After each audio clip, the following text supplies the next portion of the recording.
bonjour à tout le monde, je m'appelle Tatsuhito Misoe. Aujourd'hui, je vous présente Serena-san, qui vient de France. Tell us a little bit about yourself in French. Yeah. Bonjour, donc comme dit précédemment, je m'appelle Serena. J'ai 26 ans et je viens de Marseille, dans le sud de la France. Je suis arrivée au Japon il y a 4 ans et je suis impatiente de pouvoir enseigner mon langage. Oui. セレナさんはフランス語を教えたいということで4年前にいらしたんですよね。So you came here to Japan 4 years ago, right? Yeah. So then what's your motivation first of all? First of all, I just wanted to try learning Japanese in Japan. In Japan, right? Yeah. It was my first time actually getting in a plane. It was a real new adventure for me. And it's the first time for me living in Europe as well. And, oh, really? Yes, and I just wanted to try that new adventure all by myself. Right. No matter what kind of risk I could come my way. All right. Where did you pick up your English? Where did you learn English? Well, as well as a regular Japanese student, we start learning English when we enter junior high school.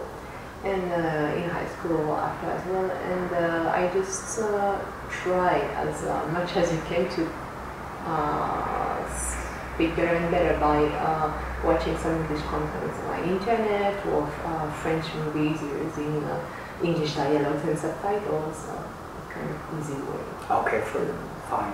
And so en fait en France, par exemple, quand on visite par exemple la France, est-ce que c'est vrai que les Français ne veulent pas plutôt parler l'anglais? Est-ce que c'est vrai? Ce n'est pas la première fois que j'entends ça. C'est quelque chose que les Japonais pensent beaucoup. Alors, pour être honnête, je ne suis pas sûre que les Français ne veulent pas parler anglais. Par contre, une chose dont je suis sûre, c'est qu'ils parlent anglais très très mal. Ah oui, ah bon. Nous ne sommes pas bons en anglais. Et je pense que c'est la raison principale pour laquelle ils ont un peu peur d'essayer de se lancer. Mais avec quelques leçons et quelques entraînements à la conversation en groupe, c'est une habitude qui pourrait, je l'espère, changer. D'accord. À quel moment, en fait, les Français ont commencé à apprendre l'anglais à l'école, d'habitude? D'habitude, donc, quand on entre au collège à l'âge de 11 ans. À l'âge de 11 ans, comme ici au Japon, en fait. Ça, c'est similaire. D'accord. Avez-vous étudié le latin, par exemple, les langues classiques telles que le latin et le grec ancien? Alors, nous pouvions étudier le latin quand j'étais au collège, dès l'âge de 11 ans donc. Par contre, c'était une option, donc ce n'est pas du tout une matière qui est enseignée habituellement. Je n'ai pas personnellement étudié le latin. Mais auparavant, c'était obligatoire plutôt, hein, si tu parfois. Quelques années auparavant, c'est possible. Ce n'est plus le cas de D'accord, c'est ça, et voilà. まあ今回はね、セレナ先生のですね、フランスからね来て、今フランスのね、今何の話をしたかというと、実際フランス人って英語をしゃべるの嫌いなんじゃないですかっていうで、それをね、僕が聞いた時に初めてではないですね、その質問はっていうことですけど、別にそんなことはないけどもって、フランス人が英語が苦手であるということは一般的に言われてるみたいですよね。で、あと最後の質問は僕は、ラテン語を勉強したこともしくは古典ギリシャ語はありましたかっていうことですけど、それは昔は取ろうと思えば取ることができたオプションだったということもお話ししてみましたね。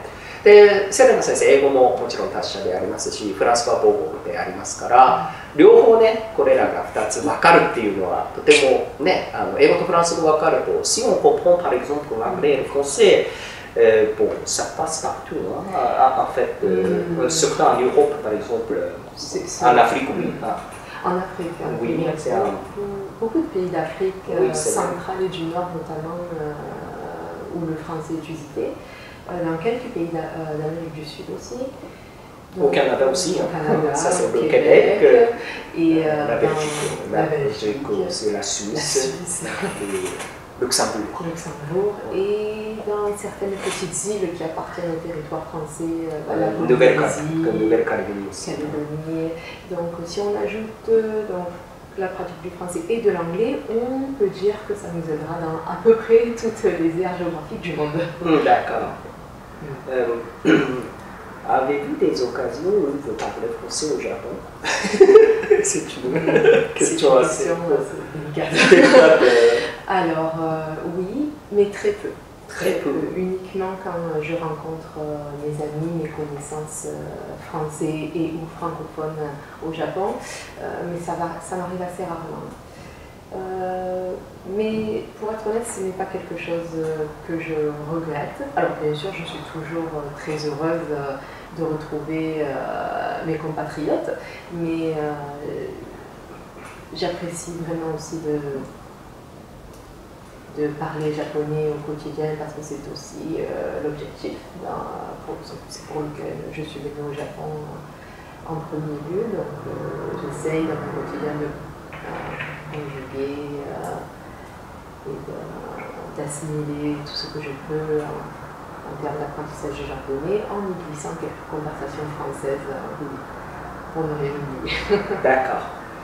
まあね、今回はね、セリナさんにいろんなことを語っていただきましたけど、だんだん分かるようになると思います。頑張って。それで、今回からはですね、いろいろ、今度ベーシックに使う表現とかをですね、取っていきたいなというふうに思います。それを英語とフランス語でね、どのように言うかっていうのをちょっと見てみたいなというふうに思います。今回はありがとうございました。ありがとうございました。